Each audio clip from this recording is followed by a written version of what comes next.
Meaning of hurtle.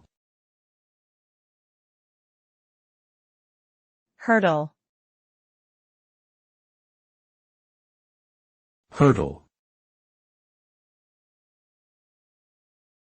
hurtle, Hurtle. Hurtle means to move or cause to move at a high speed, typically in a chaotic or uncontrolled manner.